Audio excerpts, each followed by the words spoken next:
Whether you like it or not, AI era is here. And it is very important for us to understand it and be well prepared to navigate through this. Today, we have Shashank, who is going to help us dive deeper into various aspects of artificial intelligence and lots more. Thank you, Shashank, for being here. Thank you for having me. Before we begin, it will be great, if you can tell us a little bit about your work and a little Sure. bit about your journey. And I personally love your Digital Republic and the posts you Thank you. put Thank you out. so much. And I would request my audience also to check out their stories because they have the kind of depth, and especially from the India context, which usually you don't find in another publications. Thank you. Thank you so much. And coming from you, I think that's very high praise. So I run a policy advisory and consulting firm called Evam Law Policy, based here in Delhi. What we do is that we help startups, investors, um, tech companies just navigate the regulatory maze that is there in India and just help them understand how they can better engage with the government to get the results that they want that will help them in their operations, in their day-to-day operations. Then we also do a fair bit of research, right, of our own, independent research into what might be the best regulations for an emerging issue. So, for example, how do we best regulate AI in the Indian context? So that's broadly to what we do. I am a lawyer by training, but I've never really practiced law. I think as soon as I finished law school, I was always interested in policy. So I've been in the technology policy space like for about 10 years now. Um, and I worked with a couple of organizations. I worked with a think tank. I worked with a venture capital firm before starting this about 2 years back. If someone wants to do what you want to do, do they need to have a lawyer degree or No, not at any all. certain academic degree they need to have? Not at all. In fact, I would say that we have way too many lawyers in the space. Like we need more economists, right? We need more sociologists. Like we need more uh, people who have studied psychology, right? Because lawyers are there. Like it helps to know a bit about the law because at the end of the day, you are dealing with regulations and laws, but that is not the only thing that you're dealing with, right? So there is this notion that people in the governance don't really understand the current startup ecosystem or the technology that is at the bay at the moment, or they're not up to date with what is happening on the ground. Do you actually see something like this, or is there any way that they should? Can you find a solution where they are also up to date? So, in my experience, they are quite up to date, right? At least the relevant departments, both at the central and state levels, they are very up to date. They know what technologies are there, right? What are the new innovations that have taken place and what they want out of it, right? Um, but that said, there is a I would not say a sort of knowledge gap, but a trust gap between the startup ecosystem and the policymakers. And what the policymakers might not be completely aware of is everything that the startup ecosystem is doing. And at the same time, the startup ecosystem is not completely aware of what is it that the policymakers want from them, right? Which is where sometimes, so for example, Mr. Piyush Goyal's comments, which you would have seen. So that comes out of that sort of like frustration, right? But there are larger issues at play there. But in terms of just the knowledge about innovations, technology, I think the policymakers know So this that. begs the question: why did India miss the AI bus? And do you think what is happening right now is more of a retaliatory, responsive, Yeah. things rather than just taking the lead in the segment? Yeah. So I don't think India has missed the AI bus, right, per se. This is because of two reasons. First is when we say that India has missed the AI opportunity or the AI bus, we keep comparing ourselves to China or the United States, which are the two uh, leaders, right, in the space. But the issue with doing that comparison is that it's not a fair comparison. It's like apples to oranges. Our startup ecosystem is not as deep or as developed as China or the United States. Our capital markets are quite shallow, right? Comparatively, our our government cannot put in the amount of money that both of these countries can, right? And both of these countries have decades of serious investment emerging uh, in emerging technologies and in not just AI but a whole bunch of new innovations, right? That has created a talent pool, right? Which India has, but it is quite a limited pool, right, at this point in time. So, given these constraints, I think India is doing quite well in the areas to where India has some sort of an advantage. So, we're doing quite well in developing AI applications, right? Which, at any rate, developing the applications has always been India's strong suit, right? We're doing well in creating wrappers, right? We take an open source model or some other model and just tweak it a bit to suit the needs of uh, Indian companies, Indian society, right? Indian economy. So we're doing that fairly well. So I would not say that we've missed the bus completely. And I think with the India AI mission, right, the government is also making the right moves. So I would say overall, I am cautiously optimistic, right, about the direction that India is going. But uh, that sentence also contains two parts, right? Like that phrase. There's the optimistic part of it, which is to what I said. The cautious part of it is, of course, that to actually compete with China and the United States to develop, say, our own DeepSeek is not as easy as people are thinking, right? If you have to say that, how bullish are you? Like, say India making a DeepSeek equivalent or Hmm. something like this coming out of India in any near term. Do you see it happening? In the near term, no. Right. I would say in the near term means even in the next year, year and a half, I don't see that happening. And again, for a number of reasons that so we don't really have the funding capability, right? The capital markets, both on the private on or like the public funding capability to put the resources behind developing such a model. Um, there's a lot of misconception about how much the DeepSeek model actually cost, right?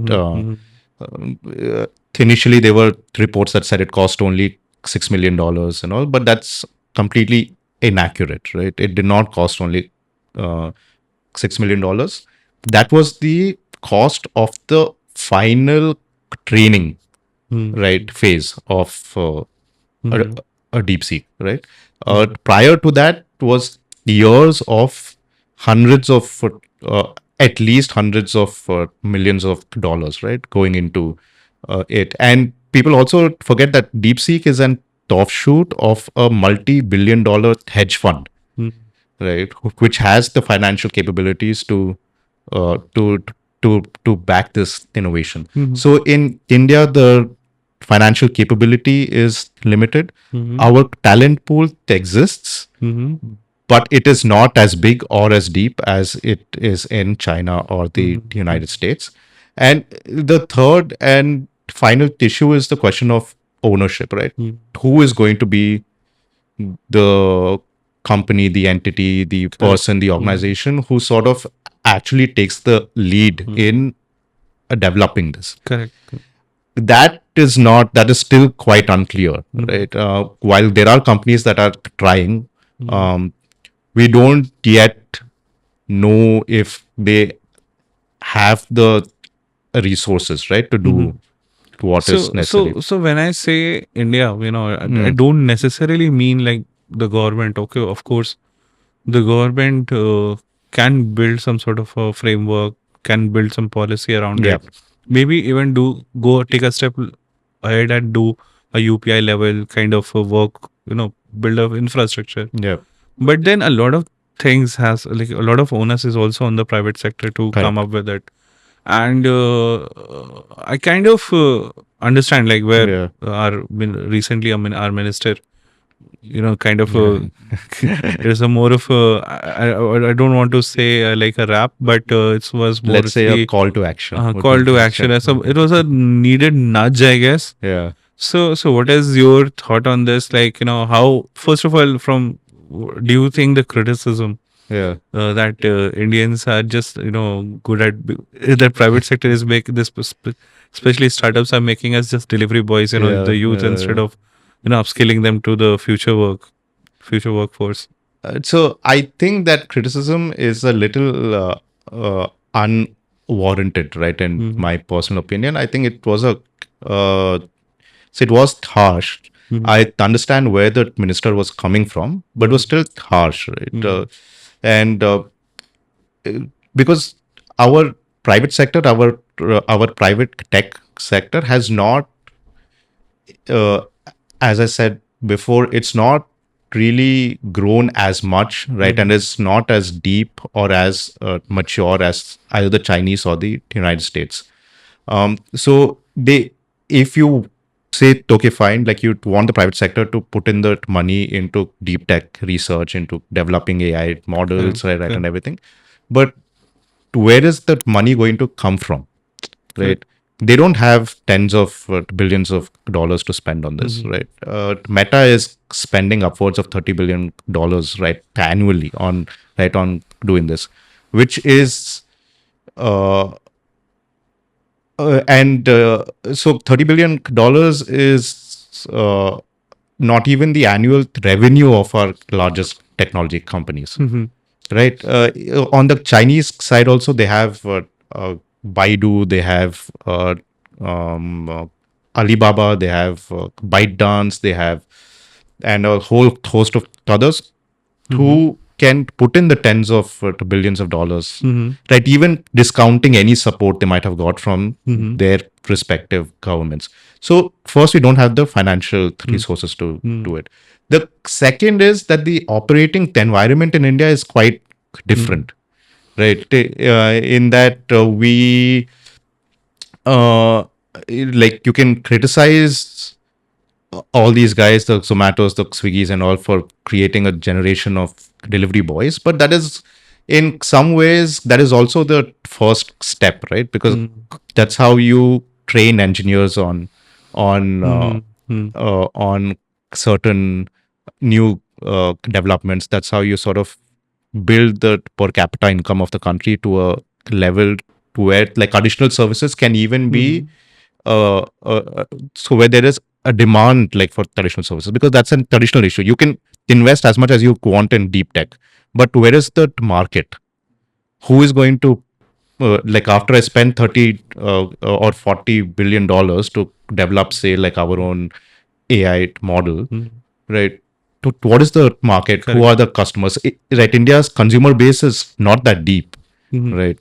So I was recently speaking to a investor, and he and quite a few other people in the startup ecosystem. So what is happening is that a lot of investors are not willing to invest in such projects. And if you look at the kind of funding that has happened, there is no such long-term projects. Very few long-term projects. Say, I see some sort of buzz in space tech, Space tech, correct. but then that is also mostly a lot of thing is like software or satellite making. But still, it's a good initiative. But apart from space tech, I don't see a lot of buzz around other deep tech community. And what happens is like mostly you see the news of some D2C chips बनाने की company हो चाहे coffee की company हो, and even if fintech has been so volatile, Yeah. still a lot of money is being pumped, Yeah. and that is absolutely okay. Every category needs funding. But then investors also need to have this, like, okay, they are sitting on their, or have Correct. the access to the capital. Why are they not doing that? So I think that comes back to the question of just the size of the market, right, in India. Because if I am an investor and I have to say put in, and I have a fund that has like or $3 billion, I have to choose wisely where to allocate that, because at the end of the day, it's a question of return on investment. The reason why space and space tech has been getting quite a bit of traction is because the Indian government has stepped in, right, through InSpace and other organizations, and said that we will create the market for you, right? You will engage with, say, ISRO, right? And ISRO will avail of some of your services, if not like all of that. So the Indian government is hand holding the space sector, which is also what the US government did with the private space sector in the US. And right, so looking at that, right, investors have got Mm, mm, confidence, right, to mhm, put money in. But this is not to say that the deep tech ecosystem is not getting, right, mhm, money, right, or funding. I think about $2 billion has been put in so far. Um, and biotech is doing mhm, decently well, is doing quite well. um, AI has got some funding. Again, we can talk about whether it's AI applications or actual, deep tech AI correct, correct. research. Sorry, research. But Mhm, uh, startups like Sarvam and all, mhm, which are attempting to do true. uh, proper AI research and Mhm, development, have got substantial funding. mhm, But at the end of the day, it all comes back. See, the Indian tech sector is often seen as a distinct part of the Indian economy when mhm. it is not, right? It is as connected to the Indian economy as like anything else. Correct, correct. So if the Indian economy is growing, the Indian tech sector, right, will grow. Because at the end of the day, any economic sector needs a market to cater to. If the market is not growing, which is unfortunately has been the case, that over the last year and a half, a number of the investors have realized that the size of the Indian consumer class is not growing as much as they would have expected. Then it calls into question a number of other things, right? So where do you put in the money? How much do you put in, right? In to which area? So the economy generally has to grow, right? And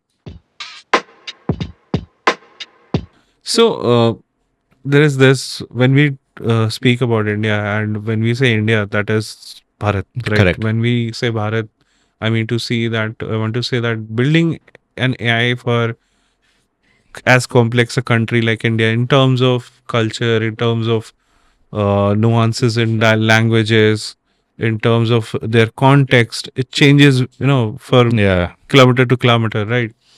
So, do you think, even if someone wants to attempt to build an India stack, for instance, right, it will be like a huge, it will huge be. task Yeah, to even get it right in the first yeah. go, right? Yeah. So it will be a huge task, no doubt. And I think everybody is aware of that. Again, startups like Sarvam, or even government backed projects like, I think it's called, I forgot what it's called. Um, but there are several AI projects that are attempting to solve for the specific question that you said. And everybody agrees that it is a difficult task, right? Because the eighth schedule of the constitution, even if you go by that, has 22 languages, right? And not all languages have the same amount of resources, right? It will be easier to build an AI that, say, communicates in Hindi and Malayalam to, than it would be to say in Santali, right? But you would still need to build something like for Santali. So it will take time. It will take, again, resources. Um, and the thing that I think developers and policymakers should be aware of and should acknowledge is that nobody will get it right in the first instance, right? It's always everything is a question of like iteration, right? You have something out there, right? And then over time, as it develops, as more people start using it, as you can put more money in it, as you again find like a like a like a like a market, Mm-hmm. so a potential markets for it, like it will get better. Yeah. So you talked about government stepping in, Yeah. and making things happening for say space tech. But for AI, for Yeah. instance, and the kind of we don't have GPUs, right? Correct. We're not doing enough. I heard something about semiconductor, and this was months back. Mm. We don't see any movement there. Mm. I think 2 years is fair enough time to seek, assess Mm. where have we reached, right? So I want to understand, what are the infrastructural gaps that are there, Right. and how government or private player or individuals can come and fix it. So I'll answer that question in two parts, right? Mhm. So the first is regarding movement on GPUs and semiconductors. I believe there is substantial movement that is taking place. So on the GPU front, this year the government has said that it will try and build India's own GPU in the near future, and it will allocate the necessary resources and all to get that done. On the semiconductor front, there have been some investments that have been announced. The Tatas have taken the lead. They have a plant that's coming up in Assam. They have a plant that's coming up in Gujarat. So we'll see how those turn out. The construction has already started on both these plants, Correct. and they're in partnership with a Taiwanese company. Right, we'll see how these turn out. Because again, the question is, will these be economically viable? Right, is there a market for the semiconductors that are manufactured right in India? Right. So, but that's a question for the near future, right? We'll see that as it comes. But the second part of it is that the infrastructure issue in India for AI, semiconductors, GPUs, right? Anything is again the general infrastructure issues that we have. Correct. This is less of a technology specific issue and more of a general manufacturing issue that we have. Like we need a land, right? Even to set up data centers, you need land. Land.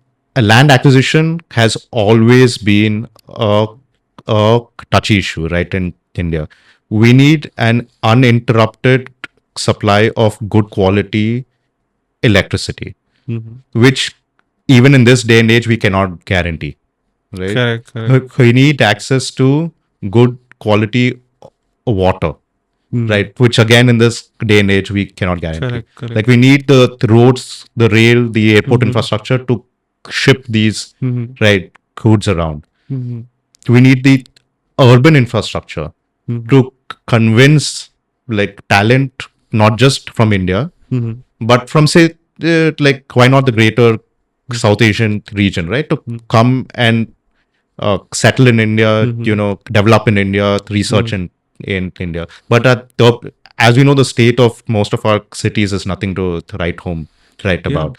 So these are general infrastructure issues, right? That will hamper like any a large scale project that are there. And these infrastructure also have like a lot of human problems. Correct. So you see a lot of strikes. Yes. Like I think Samsung faced it, Foxconn faced it at some point, right?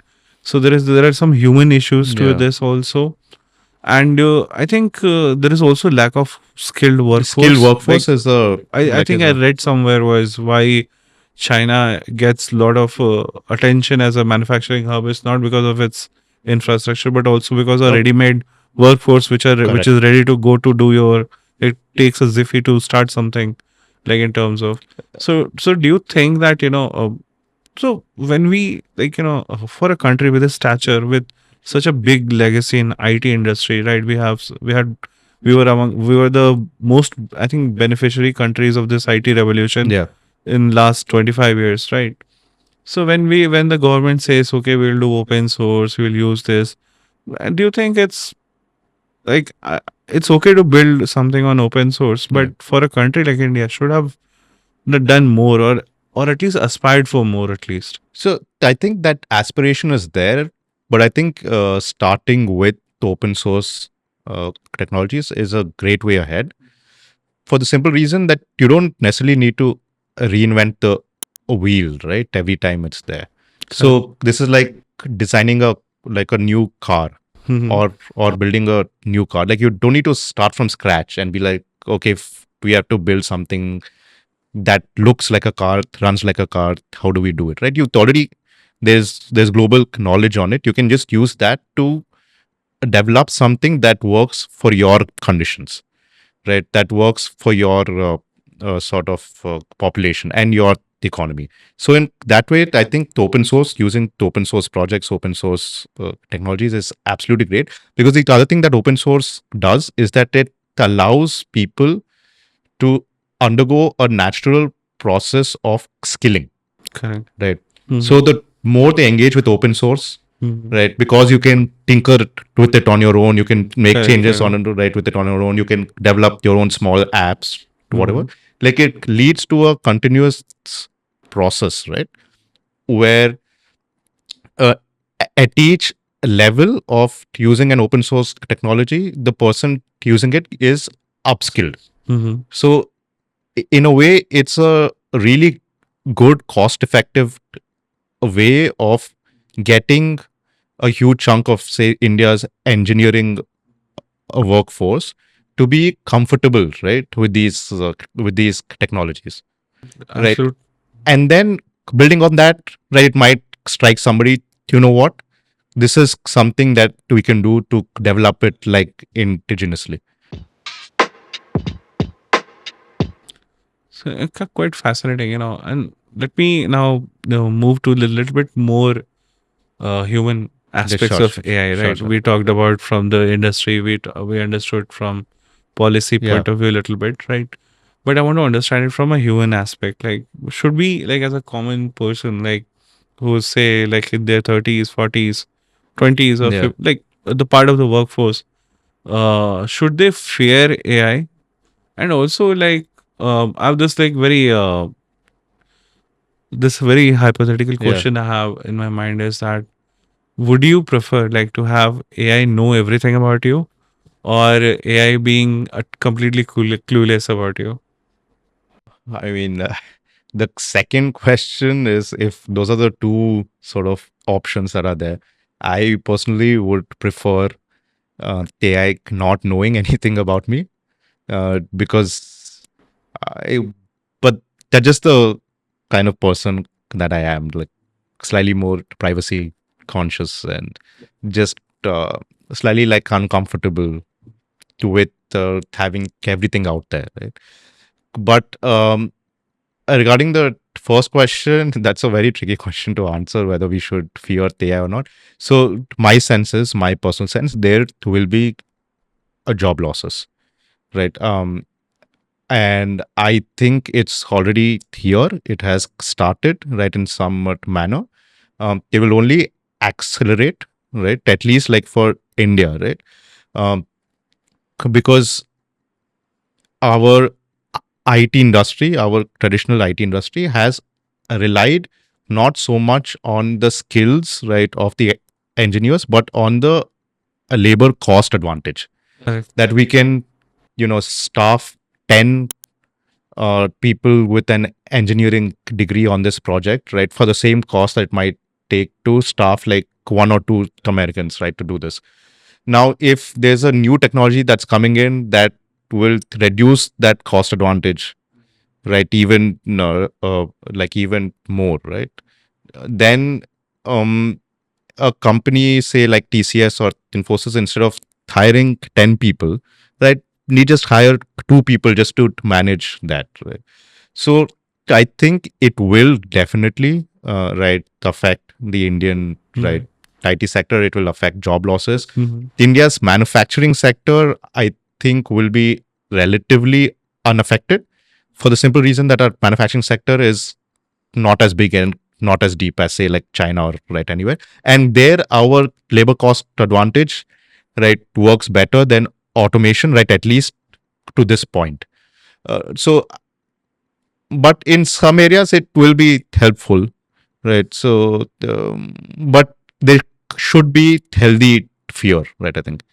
And it's okay to be fearful or at least be cautious about Yeah, something right. new. Just be cautious.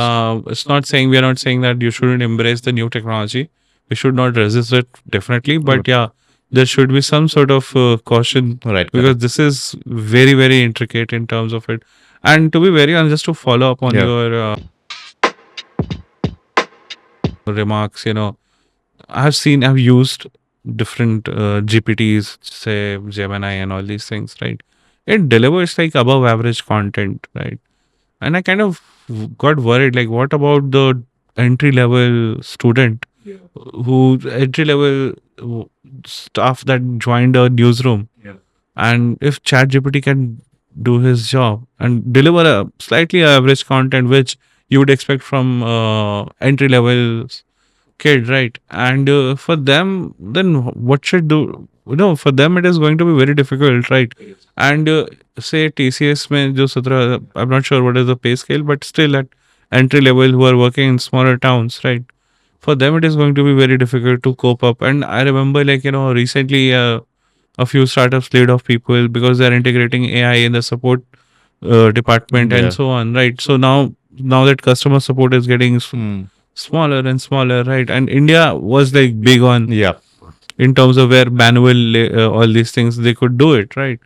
So what would be your advice to people who are, say, I'm still part of the workforce, Yeah. and a lot of kids who are joining workforce, how should they, like, what should they do right now? Like, what are the kind of skills they should acquire? Say if someone is a basic who has done BCA, for instance, right? Or someone who is pursuing, I don't see AI in a lot of in journalism at the moment, but Yeah. still I am expecting it to become a big part. So what for just a generic someone who has done engineering course and now he wants to do coding or software engineer है, तो उसके लिए what are the options for him? So I think the way to look at them is just look at it for them is because they're just entering the workforce right at this point of time. They have the advantage of using AI as a skill, right? As just another tool, right, in their thing. So as you said, like you've used to various GPTs, right? Uh, and the results that come are often like above the average, but they are not always the result that you would want in the first instance, right? Right. There is a process of titration that needs to be done until you reach. So if I can use the example of a friend of mine who uses AI to make movies, like short movies, right? Now, one would think it's a pretty like straightforward thing. You just put a prompt and then Sora or right Correct. whatever will bring out what you need. But it actually takes him a significant amount of time to get the final output that he needs, right? Exactly, right? And how you can coax that right out of the platform that you are using is a skill that needs to be developed over time, right? So, and I think that's as true of say lawyers as it is of journalists as it is of movie makers, right? And like anybody in the slightly more creative right side of the field, right? You can use AI as a tool, right, to enhance your own productivity, right, and everything.